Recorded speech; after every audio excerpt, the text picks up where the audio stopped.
Je poursuis sur le thème de l'effet des différents éléments d'alliage dans l'acier.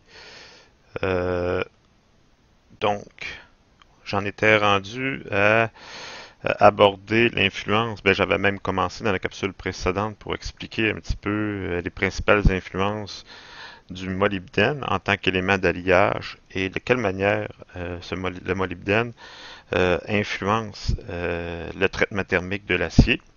Donc, j'avais déjà mentionné que le molybdène est très efficace pour améliorer la trempabilité de l'acier.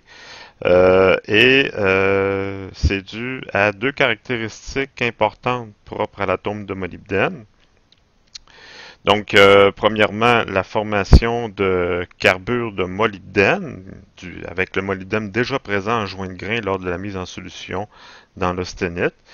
Étant donné que le molybdène, comme nous l'avions vu, est un élément fortement carburigène, le molybdène a une affinité très grande avec l'atome de carbone. Donc, tout de suite, dans les premières secondes du refroidissement, pour des températures relativement très élevées, le carbure de molybdène se forme très rapidement en bordure de grain. Et cette présence de carbure de molybdène-là, au début du refroidissement, va donc réduire l'espace ou réduire les sites potentiels pour l'éventuelle apparition de la phase d'équilibre de la ferrite, qui elle aussi s'amorce en bordure de joint de grain. Donc, nous l'avions vu que ce processus était vrai aussi pour le chrome. Donc, de la même façon que la présence de chrome en bordure de grain au début du refroidissement euh, génère la formation de carbure de chrome qui enlève de l'espace pour la formation de la ferrite est ainsi retardée, eh bien, le molybdène, de la même façon, va retarder par la formation de carbure, va rendre plus difficile, du moins, la germination de la ferrite en bordure de grain. Donc, on le voit par la présence de molybdène à travers le diagramme TRI, un retard qui est causé sur l'ensemble des courbes de début et de fin de transformation, surtout sur la partie supérieure de la courbe TRI, donc dans la partie perlitique. La présence de molybdène cause un retard plus grand de la même façon que le chrome le provoque. Donc on voit que c'est beaucoup la ferrite qui est empêchée d'apparaître. Et puisque cette ferrite-là ne peut apparaître que pour des transformations isothermes à température plus élevée, eh bien, ça va avoir surtout une influence sur le retard de la partie supérieure du nez, tel que montré dans l'image. Je vous montre ici, je mets en évidence le fait aussi que l'atome de molybdène est passablement plus gros que celui du fer.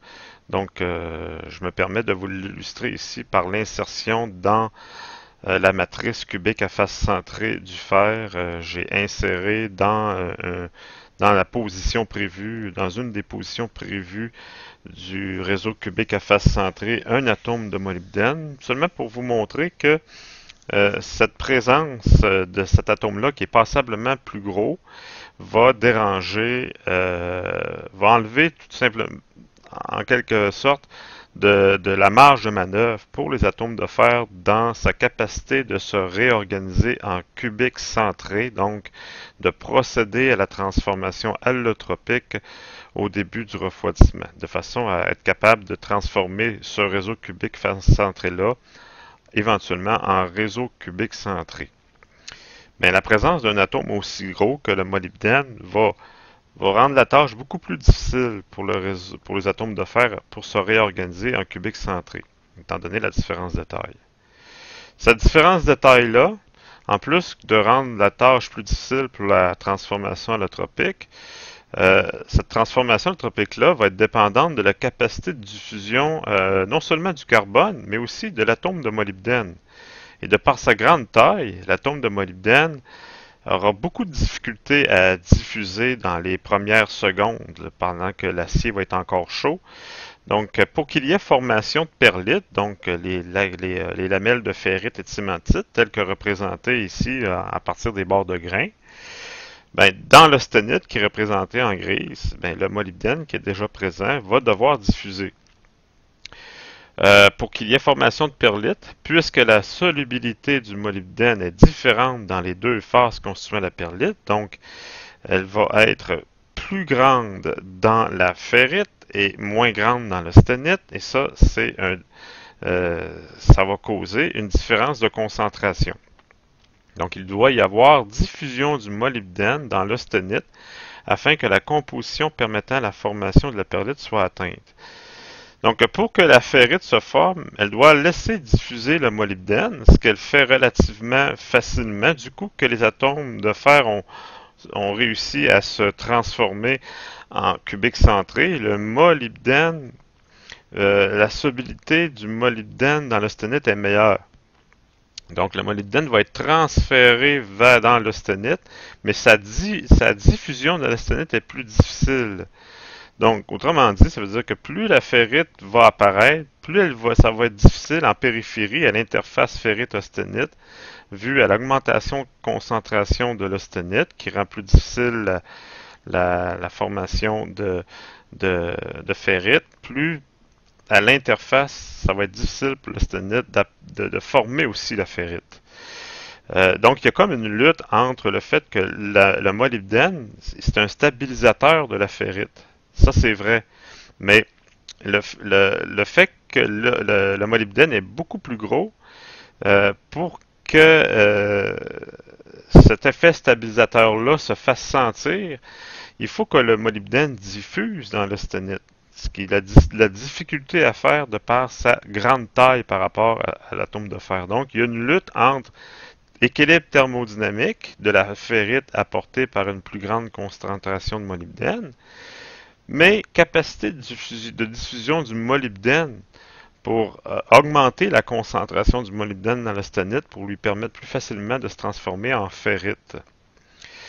De l'autre côté, par contre, la cémentite, elle a de la facilité à se former parce que le carbure de molybdène est très stable. Donc, la forte présence de molybdène concentré dans l'austenite va permettre plus facilement la germination et le développement du carbure et de la cémentite.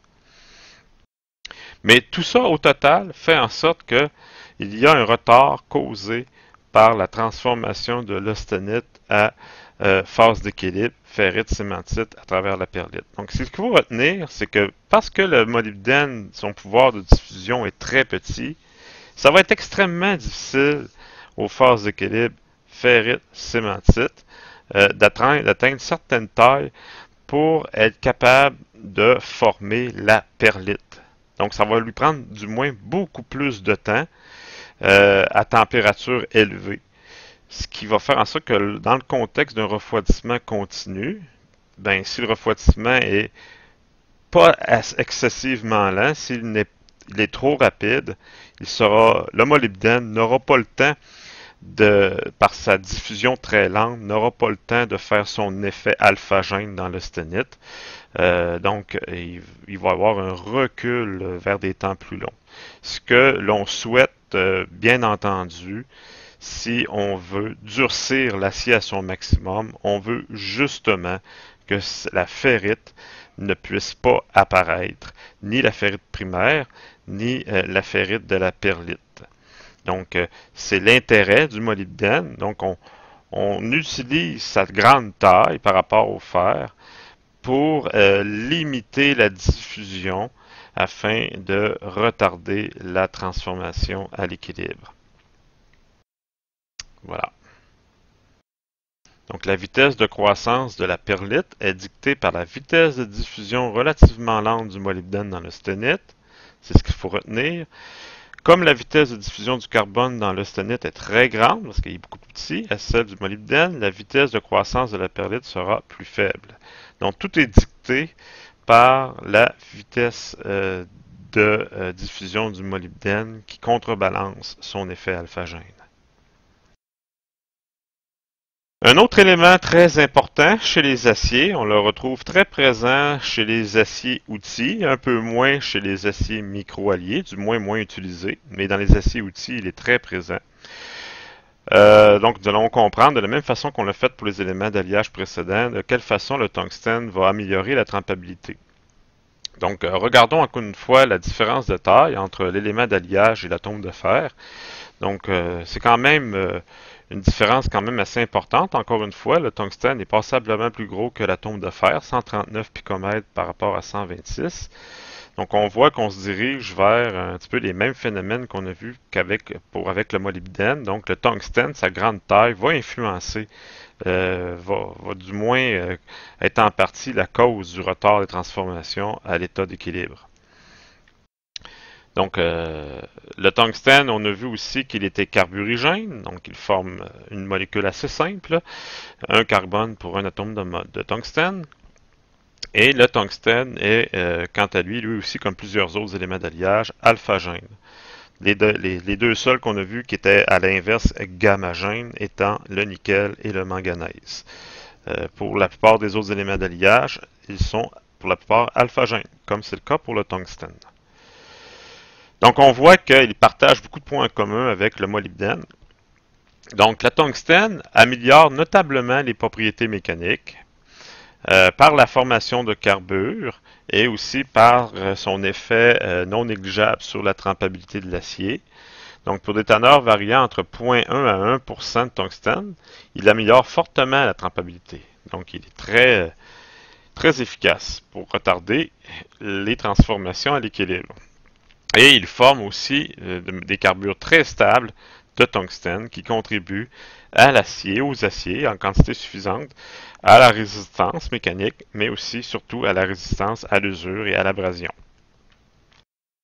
Donc le carbure de tungstène, il est très stable, comme l'est le carbure de molybdène, donc plus stable beaucoup que le carbure de chrome, par exemple. Donc le carbure de tungstène et le carbure de molybdène sont très stables. Donc ça veut dire qu'ils sont difficiles à décomposer, à dissoudre. Ça requiert des températures très élevées. Donc on se rend compte que le molybdène et le tungstène partagent beaucoup de points en commun. Donc autrement dit, ils sont tous les deux alphagènes. Ils ont tous les deux des tailles beaucoup plus grandes que l'atome de fer. Ils forment des carbures très durs et très stables. Et leurs effets respectifs sur la trempabilité sont très semblables. Donc, ils se ressemblent beaucoup au point de vue de leur effet sur les aciers. Donc, carburigène, même rayon atomique, donc 139 picomètres les deux. Et ils sont tous les deux alphagènes. Ensuite, parlons du vanadium, qui est un autre élément d'alliage qu'on retrouve dans les aciers, pas uniquement dans les aciers-outils, mais le vanadium va être d'autant plus présent dans les aciers, d'autant plus que les pièces vont être plus massives, plus grosses. Et donc, dans le cadre de traitement thermique, des pièces pour lesquelles on devra avoir recours à des temps de mise en solution, donc des temps de séjour au four lors de l'étape d'ostinisation plus long. Il faut se rappeler que plus les pièces elles sont grosses, plus elles doivent demeurer dans le four longtemps, de manière à laisser le temps à la chaleur d'atteindre à l'énergie, d'atteindre le centre suffisamment longtemps pour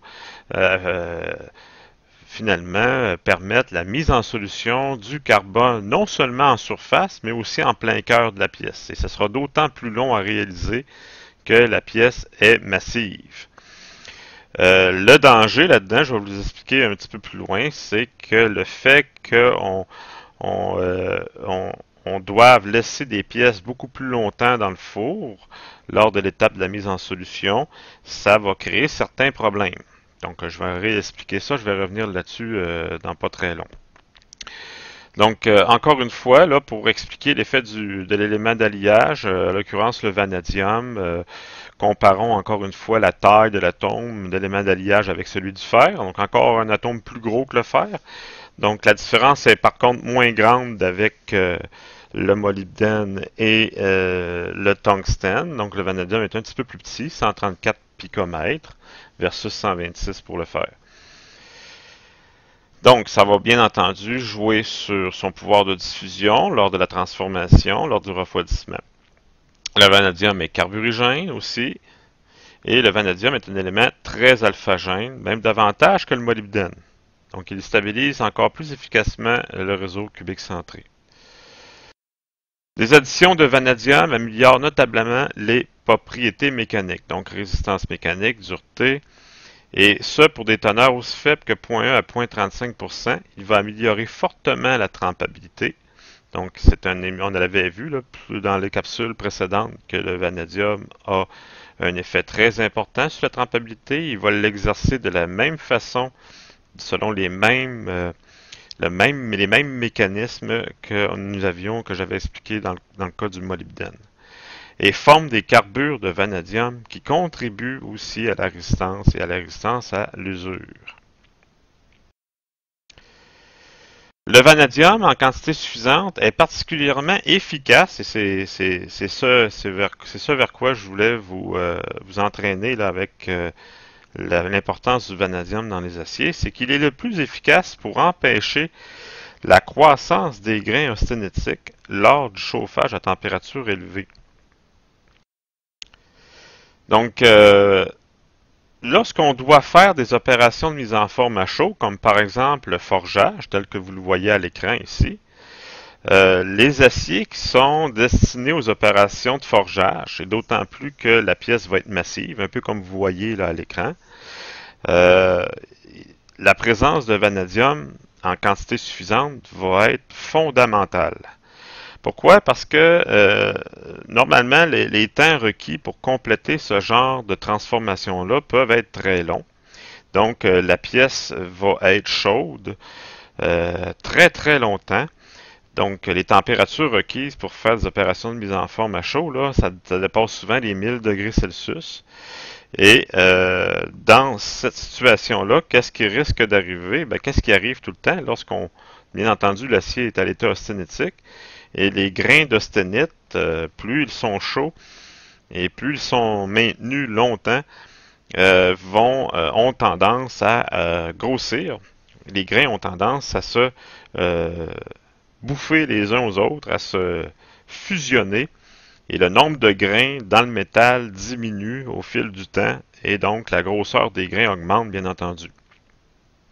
Et ça, on comprend que à la fin du refroidissement, lorsque la pièce est terminée, si la pièce possède des grains trop gros, bien, on va causer une aptitude, une propension de l'acier ou de la pièce en service à une plus grande fragilité. Donc, une moins grande résistance au choc, ce qui est un problème qu'il faut absolument éviter.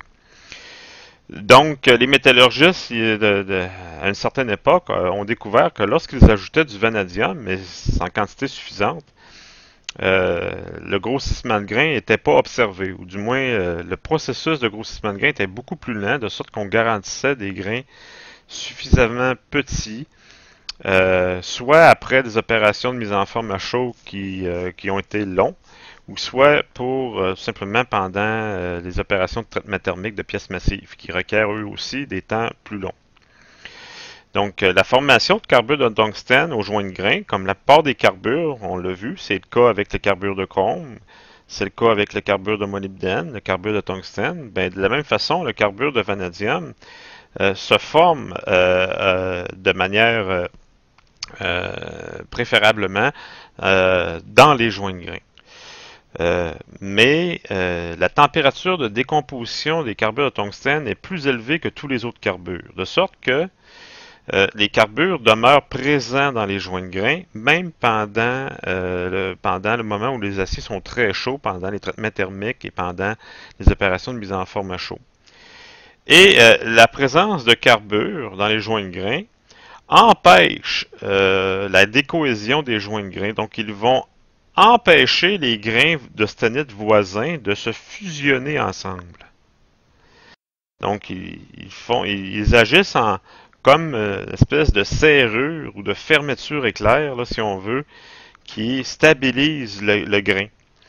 Donc, les joints de grain, quand les grains fusionnent ensemble, ce qui se passe, c'est que les atomes Le changement de direction, les atomes s'accommodent ensemble et une seule direction cristalline est alors formée. Mais la présence de carbure empêche les atomes dans le joint de grain de pouvoir se lier entre eux de manière à adopter la même orientation cristalline et donc de donner lieu à un grain à partir de deux grains. Donc, les carbures de tungstène qui ne se décomposent pas aux températures des opérations de mise en forme, mais des traitements thermiques à haute température, vont empêcher les grains de grossir et garantir une taille de grain suffisamment petite, garantissant du même coup une résistance au choc de l'acier après traitement thermique. Voilà. Donc, pour une teneur de 0,2% seulement de vanadium, la présence des carbures de vanadium nécessite de chauffer à une température bien plus élevée, supérieure à 900 degrés C, pour une teneur en carbone de 0,6, pour former une austenite homogène dans laquelle ces carbures sont dissous. Donc, c'est ce que ça va faire comme effet aussi en même temps. Donc, le vanadium, précipitant sous forme de carbure stable jusqu'à des températures supérieures à 1000. Donc, comme j'ai dit autrement tantôt, c'est que sont très difficiles à décomposer, les carbures de vanadium. Il faut dépasser 1000 degrés. Donc, joue un rôle capital dans le blocage de la croissance des grains austénétiques. Voilà. Et là, je termine ce chapitre en faisant une espèce de condensé sur l'effet des éléments d'alliage sur différentes propriétés, propriétés mécaniques. Donc, vous avez une espèce de résumé ici, comme par exemple le carbone. Ben, quand on ajoute, ça contribue à monter la résistance à la corrosion, à la résistance à l'usure. On aurait pu en rajouter une aussi pour la limite élastique, bien entendu. Ça fait baisser par contre la résistance au choc. Plus il y a de carbone dans l'acier, plus l'acier a une tendance à être fragile. Plus dur, oui, mais plus fragile, moins résistant au choc. La dureté à froid ou à chaud, c'est-à-dire à froid, ça veut dire à l'ambiance, augmente. On aurait pu aussi dire que ça fait baisser le pourcentage d'allongement. Donc, je me rends compte qu'il y aurait peut-être des petites flèches à ajouter ici. Et vous avez pour les éléments d'alliage aussi. Donc, l'influence, ça, je vous laisse ça, voir ça de vous-même. C'est sûr que je ne me mettrai pas à expliquer toutes les flèches qu'on voit dans le tableau, mais pour vous montrer que on a ici rapidement, d'un premier coup d'œil, l'influence des différents éléments d'alliage sur les propriétés mécaniques. Je change maintenant de chapitre. Donc, je vais maintenant aborder un autre PowerPoint, le sixième, traitement thermique, partie 6. Donc, étant donné qu'il me reste beaucoup de temps à consacrer à cette capsule-ci, ben, donc j'ai utilisé 23 minutes. Donc, je vais en profiter pour immédiatement passer à un autre sujet. Ben, un autre sujet, pas complètement. Il est en lien direct avec les notions des deux dernières capsules que nous avons vues. Sauf que maintenant, on va aborder, on va délaisser un petit peu des aspects très théoriques qui ont fait l'objet des quelques capsules précédentes. Vous en êtes aperçus que c'était très très théorique, la façon dont les éléments d'alliage contribuent à augmenter la dureté des aciers à travers la trempe. Maintenant, on va aborder ce même sujet-là, donc on reste encore dans la trempabilité des aciers, mais encore, on va y aller encore plus profondément, mais plus simplement aussi en même temps, abordé de manière plus pratique. Et ça va me permettre rapidement d'aborder presque immédiatement le sujet du quatrième laboratoire qui consiste à un essai de trempabilité communément appelé essai Gemini. Donc, ce que je vous montre à l'écran ici, bon, il y a une structure martensistique encore, mais ce que je vous montre aussi, c'est deux échantillons, dits des échantillons Gemini, qui sont des tiges d'acier qui servent à mesurer la trempabilité d'un acier. Et là, je vous montre aussi, là, j'aurai l'occasion de vous en montrer d'autres tout à l'heure, mais un nouvel outil graphique en traitement thermique que je vais me permettre de vous présenter donc ce qu'on appelle les courbes Jomini. Donc, on rentre dans la section qui s'appelle la trempabilité quantitative. Donc, quantitative, ça veut dire mesurable ou chiffrable, si on peut dire. Donc, avant de commencer, se rappeler qu'est-ce que la trempabilité. Donc, si on peut la définir, la trempabilité, c'est la capacité d'un acier à se transformer partiellement ou complètement de l'austenite en martensite à une profondeur donnée lorsque refroidi sous certaines conditions données. Donc ça pourrait être une définition de la trempabilité. On pourrait peut-être la simplifier encore en disant que c'est aussi la susceptibilité plus ou moins grande à durcir en profondeur. Donc là, voir la formation de martensite. Puis je pourrais même dire aussi que la trempabilité, c'est la capacité d'un acier à faire apparaître de la martensite pour des vitesses de refroidissement lents. Donc j'aurais pu aussi ajouter ça comme phrase dans ma présentation. Donc là, on va se souvenir au départ que les éléments d'alliage et le carbone, plus ils sont présents dans l'acier pour la plupart, là, plus ils retardent les transformations à l'équilibre. Donc, ils ont tous comme effet, les éléments d'alliage, de reculer vers des temps plus longs les courbes de transformation du diagramme TRI, par exemple. Donc, plus long et aussi pour des températures un peu plus basses. Donc, vous voyez la direction des flèches, les courbes de début et de fin de transformation. Au fur et à mesure qu'on ajoute des éléments d'alliage et du carbone, ben, vous avez un recul, donc un retard sur le début et la fin des transformations des phases d'équilibre ferrite-sématite, que ce soit sous forme de perlite ou que sous forme de bénite. Il y a aussi un effet sur l'abaissement des températures de début et de fin de transformation martensitique. Donc ça, c'est de manière générale l'influence des éléments d'alliage. Et bien entendu, tout dépendant, là on l'a vu dans les capsules précédentes, que les éléments d'alliage n'ont pas tous des effets égaux sur ces retards-là. Donc il y a des éléments qui sont plus efficaces que d'autres, comme par exemple le vanadium est beaucoup plus efficace que le chrome pour reculer dans le temps, pour retarder l'apparition des phases d'équilibre dans le temps en isotherme, par exemple, ou en continu aussi. Et tout dépendant donc de quel élément est présent dans l'acier et en quelle concentration, ben, l'amplitude du déplacement va varier du retard, va varier d'un acier à l'autre. Donc, afin de caractériser précisément la capacité d'un acier à tremper, ou autrement dit à se transformer en martensite au cours d'un refroidissement, il est nécessaire d'avoir recours à une courbe qui illustre la dureté atteinte d'un acier pour différentes vitesses de refroidissement. Et ça, c'est l'outil à venir jusqu'à date dans la formation là, qui manque pour boucler la boucle, à faire en sorte qu'on puisse correctement prédire ou qu'on puisse correctement obtenir ce qu'on veut à partir d'un traitement thermique chez un acier. Donc, c'est vraiment là, c'est l'un des outils qui nous manque. Être capable de caractériser la trempabilité d'un acier et de se servir de cet outil-là pour être capable éventuellement d'obtenir une dureté bien précise sur l'acier après une trempe.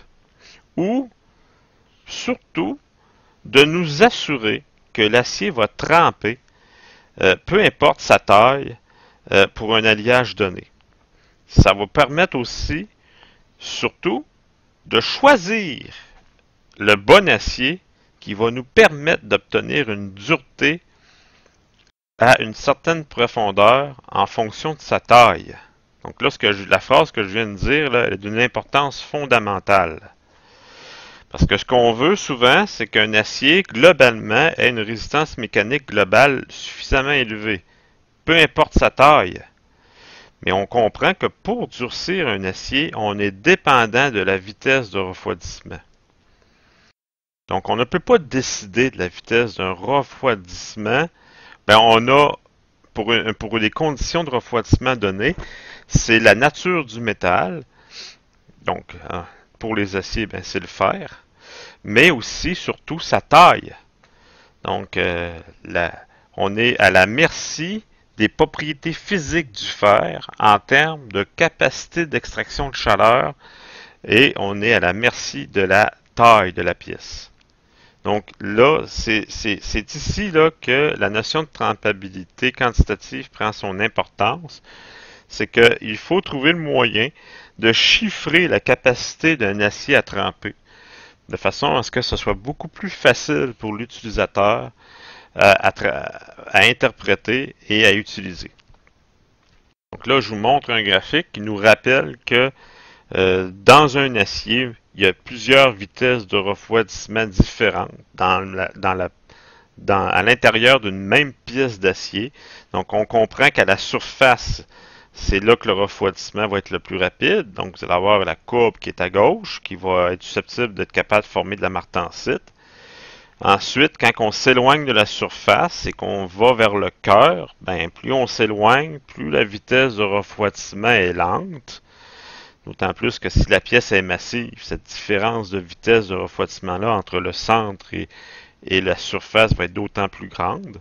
Donc ici c'est clairement là, on a des courbes de refroidissement qui pourraient correspondre à une même vitesse, à une même pièce. Mais dans l'image, par contre, c'est peut-être pas la bonne image là, que j'ai utilisée là, pour rappeler le fait que dans une pièce, les courbes de refroidissement diffèrent entre la surface et le cœur, parce que ici, dans l'image, les courbes se réfèrent à différentes vitesses, à différents milieux de refroidissement. Donc, un full anneal, un acier qui refroidit au four, ce qui donne la courbe la plus à droite, la vitesse de refroidissement la plus lente. Ensuite, normalisation, qui donne ce qui est un refroidissement à l'air, qui donne un refroidissement plus rapide. Ensuite, une trempe à l'huile, la troisième courbe à partir de la droite. La courbe en pointillé qui représente théoriquement la courbe de refroidissement critique martensite, c'est-à-dire le refroidissement le plus lent qui me permet d'avoir 100% martensite. Et la courbe la plus à droite qui pourrait correspondre à une trempe à l'eau, donc refroidissement très rapide. Mais ces courbes-là pourraient être aussi en lien avec les vitesses de refroidissement d'une pièce qui, par exemple, a été trempée à l'huile, mais une pièce relativement massive qui va donner ces mêmes vitesses de refroidissement-là à différents endroits dans la pièce. Et qui, bien entendu, là, on voit bien que les courbes ne traversent pas le diagramme aux mêmes zones, ce qui va donc générer, au terme des refroidissements, des structures différentes. Donc, de la martensite pour le refroidissement rapide et à l'autre extrême, pour le refroidissement très lent, que des phases d'équilibre, donc de la perlite grossière. Voilà. Et là, ce que je vous montre ici, là, je vais vous enseigner sur la méthode pratiquée en métallurgie qui permet de caractériser la trempabilité d'un acier à l'aide d'un test normalisé selon la norme ASTM 255. Donc, pour reproduire les différentes vitesses de refroidissement, parce que afin de caractériser précisément la capacité d'un acier à tremper, ou autrement dit à se transformer en martensite, donc ça prend une courbe qui va illustrer la dureté atteinte d'un acier pour différentes vitesses de refroidissement. Donc là, il faut générer différentes vitesses de refroidissement, puis d'aller mesurer la dureté pour chacune de ces vitesses-là. Mais là, on n'aura pas recours à un test à chaque fois. On va réussir à faire un seul essai et générer en un seul essai une infinité de vitesses de refroidissement sur un même échantillon, sur un même acier. Comment on fait ça? Ben, à l'aide de l'essai Jomini. Donc, l'essai Jomini pour mesurer la trempabilité de l'acier. Donc, la trempabilité va être exprimée en courbe, donc dureté, en fonction de la vitesse de refroidissement mais pas exprimé en termes de vitesse de refroidissement, mais en termes de position sur un échantillon. Et là, regardez comment on procède. Donc, il suffit de refroidir un échantillon qui est au préalable chauffé dans l'austenite, dans un four conventionnel de traitement thermique. Donc, la première étape consiste tout simplement à austeniser l'acier en utilisant la température requise pour l'alliage en question, comme on sait le faire maintenant. Donc, on respecte les mêmes règles, c'est-à-dire température, l'information de température est présente dans l'ASM. On utilise la bonne température. L'échantillon euh, utilisé, je vais vous le montrer tantôt, mais il y a une certaine taille, fait qu'on va maintenir en température en fonction de la taille de l'échantillon. On sait que la règle, c'est 20 minutes plus 10 minutes par pouce de section. Et là, on va sortir l'échantillon et on va refroidir une seule face de tout l'échantillon. Donc, il suffit de le refroidir sur une seule de ces surfaces et on va générer une infinité de vitesses de refroidissement dans tout le volume. Donc, puisque la chaleur, là, on va refroidir comment? Avec un jet d'eau qu'on va appliquer sur l'une des extrémités de l'échantillon. Et donc, la chaleur va pouvoir sortir que par une extrémité. On va donc provoquer un gradient thermique dans une seule direction sur l'échantillon. Et plus on va être loin de la surface refroidie à l'eau, plus la vitesse de refroidissement va être lente. Donc, on va générer dans un même échantillon et dans une seule étape une infinité de vitesses de refroidissement en s'éloignant de la face qui a été refroidie à l'eau, de la face trempée. Et là, vous voyez le dispositif à gauche. Vous voyez l'échantillon qui est représenté en turquoise. Je vais vous l'expliquer tantôt, c'est quoi la géométrie, la forme de l'échantillon. Bien, je peux vous le dire tout de suite, on est en mesure quand même de le voir à travers les images que je vous montre ici. Donc, c'est un échantillon Jomini. Ça consiste simplement à une tige d'acier circulaire d'exactement 1 pouce de diamètre par exactement 4 pouces de long. Donc, je vous le montre ici, l'échantillon, avec des caractéristiques. J'ai une autre image plus loin, vous allez mieux le voir ici. Donc, ça, c'est l'échantillon Jomini que vous voyez à gauche. Donc, 4 pouces de long, très exactement, et 1 pouce de diamètre, très exactement. D'accord? Donc, je reviens un petit peu plus tard là-dessus. Vous êtes en mesure de voir que sur l'une des extrémités de l'échantillon, on a soudé une plaque donc, dont la largeur est légèrement supérieure au diamètre de l'échantillon. Donc, cette plaque va servir d'appui ou de support. Ben, d'appui, finalement. Là, vous voyez, sur l'image à gauche, la vue de profil de l'éprouvette. Lorsqu'elle est sortie du four, l'éprouvette est rapidement placée dans un dispositif représenté ici. Ben, il est représenté au centre aussi. Donc, vous voyez l'échantillon qui est rouge là, au centre sur la photo. Il a été incorporé dans l'ouverture circulaire d'un support d'essai Jomini. Donc, ce que vous voyez ici, c'est la description d'un dispositif d'essai Jomini, qui est une espèce de réservoir au-dessus duquel il y a un support qui permet de placer un échantillon Jomini. Et l'échantillon Jomini, il tient en place de par la plaque qui est soudée sur l'une de ses extrémités. Et à l'autre extrémité, à l'extrémité inférieure, il y a un tuyau d'eau qui est acheminé et qui projette de l'eau à un certain débit, à une certaine température, sur l'extrémité, sur l'autre extrémité de l'échantillon. Donc, on va provoquer, tel que représenté là, sur l'image simpliste à droite.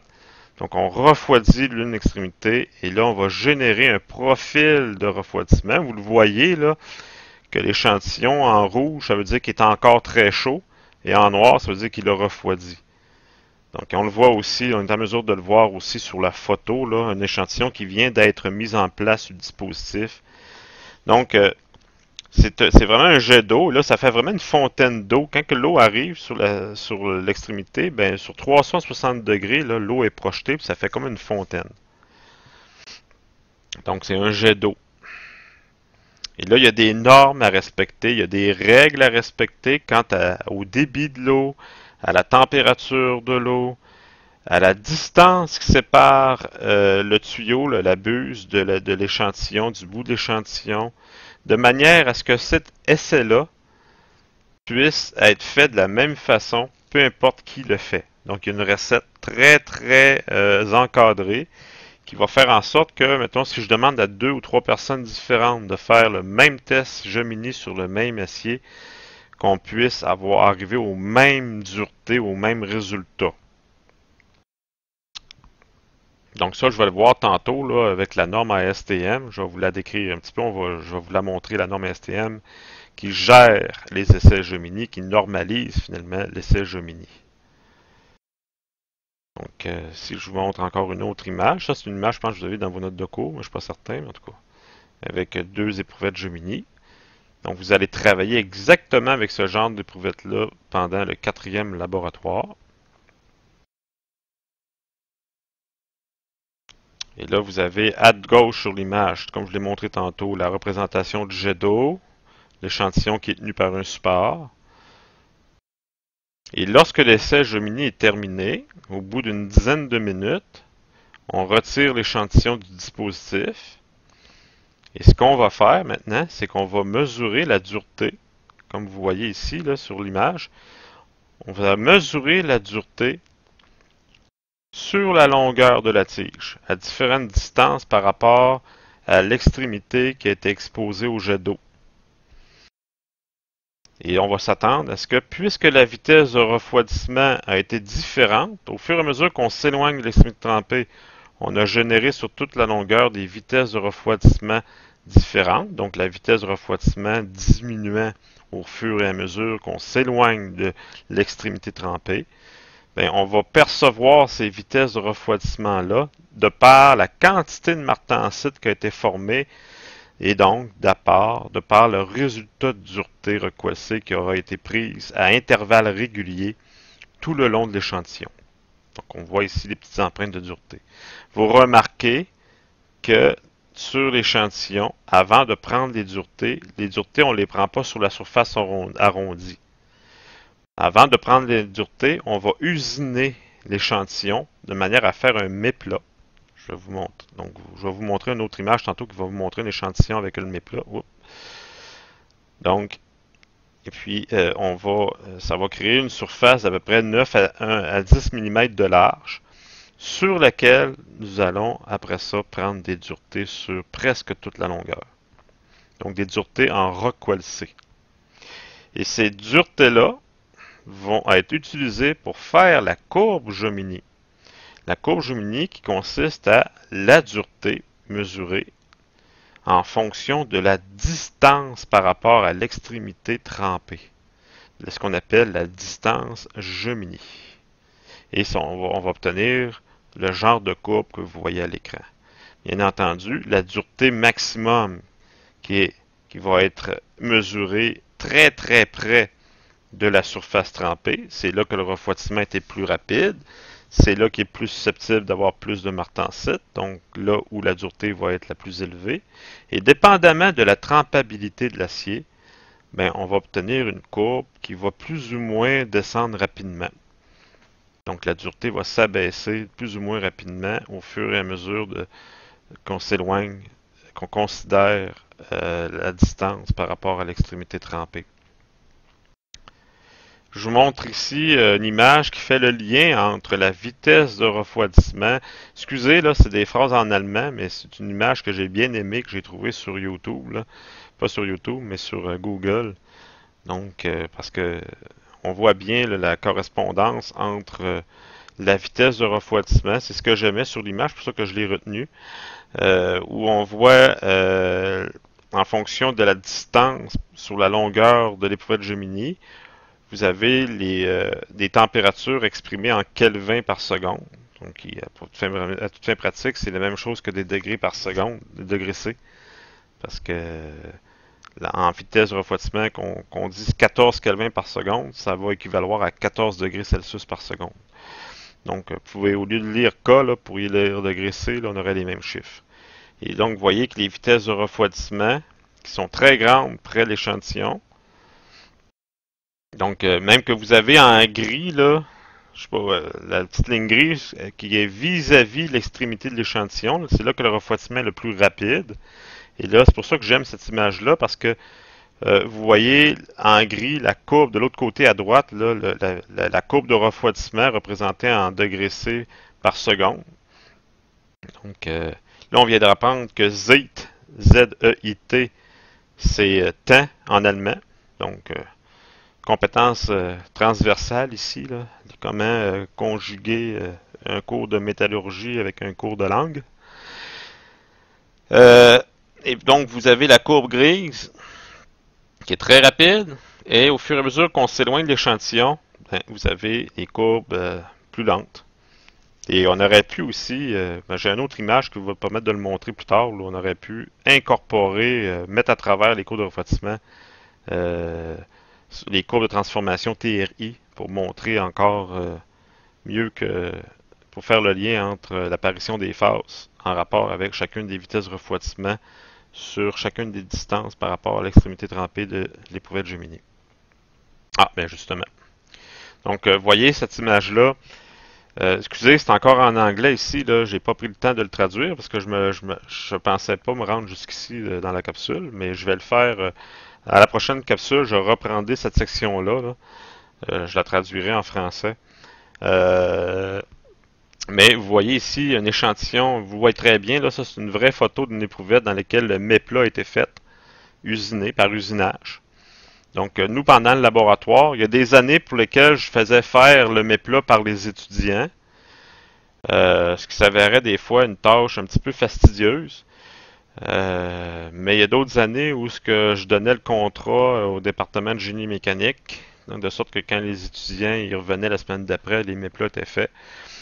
Donc, probablement que c'est ce que je vais faire cette année encore, parce qu'on obtient un peu des meilleurs résultats lorsque le méplat est fait par un tour d'usinage, par une machine d'usinage, parce que des fois, les étudiants, ils laissaient chauffer leur échantillon pendant le surfaçage, donc les duretés baissaient. Ça faisait un petit revenu. Donc, je veux éviter ça le plus possible. Mais là, vous voyez très très bien le lien là, entre, vous voyez, vous avez une représentation de la tige Gemini.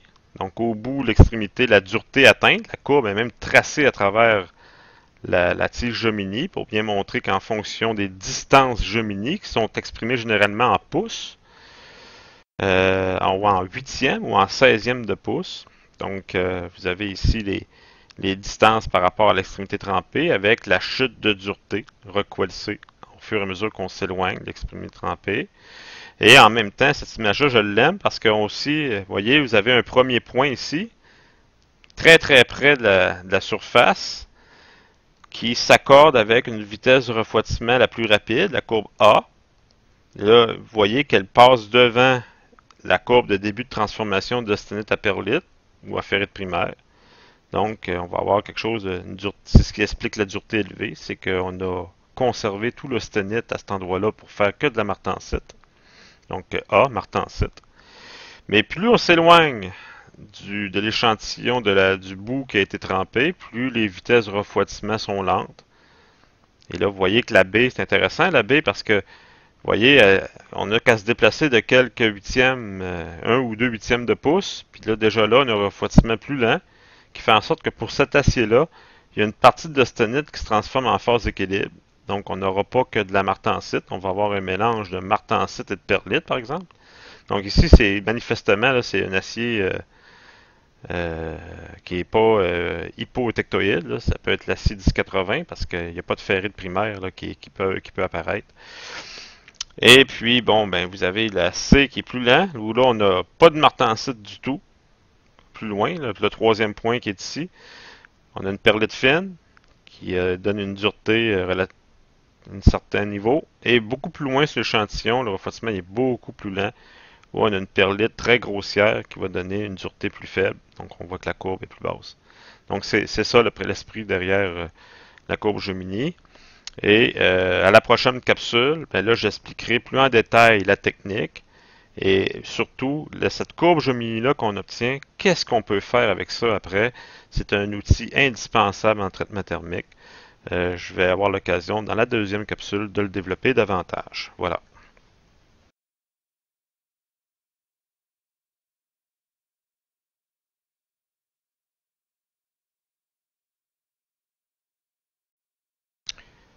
Je poursuis sur le thème de l'effet des différents éléments.